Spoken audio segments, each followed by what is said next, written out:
तर मी आज आलो इचलकरंजीला कारण जरा RTO ऑफिसला काम आहे. तर विषय कसा आहे मित्रांनो, सकाळी जनावरं पाण्यावरून घेऊन येऊया म्हटलो. त्यासनी आणलीत वाड्यावर.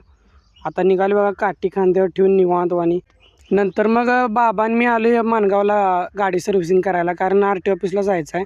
गाडी पासिंग करायची आहे आपली. मग दादा धुवायला लागला बघा गाडी आपली. गाडी एकदम चकचकीत करून न्यायची, कारण काय फॉल्ट निघाय नको. गाडी आपली धुतल्या, परत आपली स्कूटी पण आणलेली धुवायला, ती पण धुतली. नंतर बाबांचं दर्शन घेतलं आणि आता निघालो बघा RTO ऑफिसपाशी आलो या. तर इथं नंबराला गाडी लावल्या. तोपर्यंत इथं लायसन काढायचं चालू आहे बघा, 2 व्हीलर 4 व्हीलर. ते म्हटलं बघा, कारण आपलं पण लायसन काढायचंच आहे. आता मग बघून घेऊया म्हटलं कसं कसं काढायचं असतं या. मी 4 व्हीलरचं पण काढून घ्यायला लागले. तर मित्रांनो, आपल्या चॅनलवरती नवीन असाल तर आपल्या चॅनलला फॉलो सबस्क्राईब करायला लागते आणि नक्की करा. काय 4 व्हीलरचं लायसन काढायला बघा, असं रिवर्स यल काढायचं आहे. जरा तरी चुकलं काय तर डायरेक्ट फेल करून टाकतात बघा. नंतर आपली गाडी लाईनला लावली, कारण आता चेकिंग करायला आलेली. इथं पासिंगचा नंबरला लावली. इथं सगळी वाट बघित बसल्यात बघा. आपला बाबा पण बसले तिथं आणि सगळी माणसं पण आहेत बघा, नंबराला थांबले ते. आले ते एकदा साहेबांनी आपली गाडी पासिंग करून घेतली, एकदाचं झालं काम. तर आजचा व्लॉग आपला इथंच